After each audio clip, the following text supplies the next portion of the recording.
喂，大家好啊！歡迎再次收睇 King Kong 呢個頻道。嗱，而家錄緊音嘅時候呢，就係初11。咁呢條片出街嘅時候呢，應該都係喺新15之前嘅。咁喺度都祝大家今個馬年呢就身體健康，玩 match betting 就事事順利。咁啊賺多啲。大家睇 thumbnail 都大約都知道呢條片呢就係講我連續喺初一、初二、初三3日都有進賬。咁亦都因為其中一日我贏嗰場波呢，有網友呢就問咗我一個問題，咁亦都因為嗰個問題呢，就衍生咗我後邊想同大家分享下嘅事情啦。中意呢條片嘅就記得幫手撳個 like 同埋 subscribe 呢個 channel。有咩問題嘅話就隨時喺度留言俾我。如果大家跟我玩個 match betting 覺得好玩嘅話呢，就記得幫手 share 俾朋友一齊玩啦。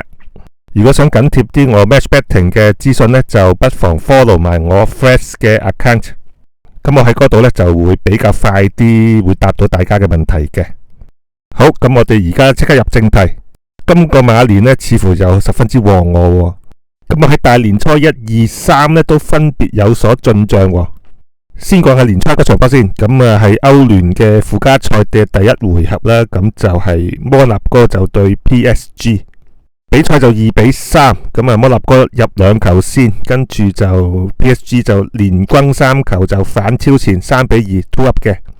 嗱，不過呢場波呢，其實我係買錯邊嘅，我係買咗 PSG 嘅2 up。不過其實呢場波我都有錢贏嘅，點解呢？就因為 Bet365 有個 Bet Builder 嘅優惠啦。嗱，之前都講過噶啦，10磅如果輸咗嘅話呢，就會賠翻10磅 free bet 俾你嘅。咁照例呢，我都係淨係買2隻腳嘅啫，2隻腳都係角球。摩納哥就細過2個角球，而 PSG 就要大過7個角球。咁真係十分好彩喎。咁啊，呢個摩納哥呢，就係1個角球，而 PSG 有8個，真係啱啱好咋。咁即係我用咗大約2磅 50p 嘅成本呢，就贏咗180磅啦呢場。咁跟住到年初2呢，我就放假嘅星期3，咁就可以喺屋企慢慢睇波啦。咁我就買咗一場2 up，就狼隊對阿仙奴啊，我係買咗阿仙奴嘅。嗱，阿仙奴呢場波就十分之熱啦，咁啊賠咗得 1.28 倍啫。但係呢，因為呢佢嘅成本都好細啊，佢個 zero 呢就係 1.296，而普通嘅 matchbook 呢就 1.3，所以我 bet 佢100磅匿翻去嘅成本呢，其實都係唔過1磅 50p 啊。咁場波就阿仙奴好早入波啦，沙卡，跟住下半場都入多粒，咁啊2-0諗住執硬啦。但係過咗冇耐呢，狼隊入咗球世界波追翻成2-1嘅時候呢，咁我心裏邊都暗暗地諗起阿仙奴啊，過往呢幾年呢，2月啊、3月啊嗰啲成績呢都係麻麻地啊，同埋佢可能個心理質素問題呢就好緊張啊，踢得。嗱，當時2-1呢都買唔到保險噶啦，因為阿仙奴個賠率仍然係好熱嘅，咁買嚟都冇乜意思啦，咁啊只能夠靜靜地等候狼隊有冇奇蹟發生。咁果然喺補時嘅時候呢，阿仙奴嘅龍門同埋中堅呢就有啲誤會啦，咁啊甩甩漏漏咁樣就揼個波就俾個狼隊執雞2-2。咁啊扣埋成本呢場就贏到127磅多啲啦。嗱，到年初3啦，咁啊有一場呢個 Europa 喺歐霸杯，戴拿模就對呢個 Genk， 嗱兩隊我都唔識噶啦，純粹都係因為呢個實際賠率大過50倍，我就試下買20磅呢個 Genk 啦。點知真係領先咗2球，又俾呢個戴拿模追翻球呢，我就走咗去買少少嘅保險，走地嘅 1.8 倍，我就買咗25磅，咁啊鎖定咗20磅嘅利潤啦。咁啊臨完場啊入多粒啊3-1，咁啊唔關我事啦個2 up，咁啊淨係贏到嗰20磅，扣翻少少成本啦，咁就贏到18磅幾嘅保險。咁初1、2、3加埋晒呢，我就賺到325磅左右啦。嗱，我講翻轉頭先，狼隊對阿仙奴嗰場贏2 up 呢，我都即刻 post 咗喺我 Threads account 度嘅。不過如果我 cap 咗圖嘅話呢，可能佢 OCR 認到我裏邊啲內容啊。縱使咧我係講緊 match betting 唔係賭博啦，但係佢都會當咗我係講緊啲賭博嘅成分嘅內容，跟住仲限制埋我啲流量添，所以我呢之後都應該唔會喺Threads 度 cap 圖啦，純文字敘述。咁有咩圖呢都喺 YouTube 度 post 出嚟算啦，唔喺 Threads 度做啦。咁之後呢，我都有位網友呢就喺我個 post 度問咗一個問題，佢話佢喺個 Outplay.com 咧，佢就顯示唔到呢場有呢個咁嘅機會去買 2up。其實我呢場咧就唔係喺 Outplay.com 嘅 2up Master 度睇出嚟嘅，我只係純粹望住個 Bet365 個賠率啦，同埋 Matchbook Zero 同 Matchbook 個賠率咧，我就都知道咧呢場係值得買嘅。嗱，當刻阿仙奴嘅賠率咧就 1.285 啦。而呢佢咧喺 Matchbook Zero 咧就 1.296， 係 Matchbook 就 1.3。嗱，可能大家有個疑惑嘅，喂，呢場波個賠率咁熱，阿仙奴即係代表呢兩隊波個實力好懸殊啦。咁照道理咧 2up 發生嘅機會咧就相對係細啲嘅。嗱，但係我自己就有唔同嘅睇法啦。咁一來就因為 Bet and Lay 佢個 spread 咧相差好細啊，咁即係我嘅成本都係相對細啦。二來呢，就係阿仙奴喺呢幾年俾我嘅印象呢，尤其是喺季尾呢，佢哋相對踢得比較患得患失，即係明明會攞到3分，但係最後都係會失分。嗱，當然呢個純粹係一個印象啫，咁啊未必會發生嘅真係。但係個情況就類似我外隊熱刺同埋 Wrexham 一樣啦。咁喺季尾呢，我亦都相對會留意下阿仙奴 2up 嘅情況。嗱，咁好彩啦，呢場真係俾我卜中咗。嗱，除咗季尾嘅阿仙奴之外呢，其實喺我腦海中都有兩隊勁嘢呢，都成日都好似見到佢有 2up 嘅情況。一隊就係巴塞，另一隊呢就係拜仁慕尼黑。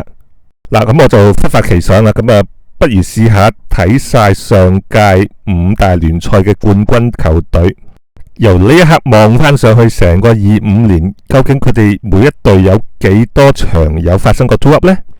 咁啊，印證下我嗰個印象呢有幾真實啦。嗱，我哋先睇下巴塞隆拿，咁去 LiveScore.com check 翻佢尤其是25年踢過啲咩波啦。咁啊，見到有呢5場嘅 2up。嗱，呢5場呢就有2場主場，3場作客。嗱，而有趣嘅係呢5場裏邊呢，巴塞都係先輸2球或者以上，跟住呢最後係反勝埋對手添嘅，全部都係。咁即係買巴塞嘅對家 2up 呢，就似乎有運行啦。咁啊，保險都唔使買添啊。好，我哋跟住睇下拜仁慕尼黑。嗱，原來唔係好多場，就得3場有 2up 啫。不過3場咧都唔同玩法嘅啦。第一場呢，就佢先領先2球，點知食咗個紅牌呢，之後俾人執翻3球反級，俾人翻級。另外一場都係主場嘅，就好早就先失2球，跟住連轟6球。而第3場呢，就萊比錫先領先2球嘅，跟住拜仁連入3球，但係最後呢，萊比錫都入翻球，3-3，都係 2up 啊。嗱，照咁睇呢，拜仁慕尼黑 2up 嘅機率又唔算好高喎。咁跟住我哋望下上年英超冠軍利物浦啦，成季係得呢2場啫，一場就對阿仙奴，就佢哋自己先入球先嘅，跟住阿仙奴追翻成2-2 2up。第2場就對列斯，佢哋作客，咁啊又係先領先，跟住最後始終列斯聯3-3被追平啊。2up 就係得呢2場，不過2場都一樣啦，就係先領先2球之後呢就被追平嘅。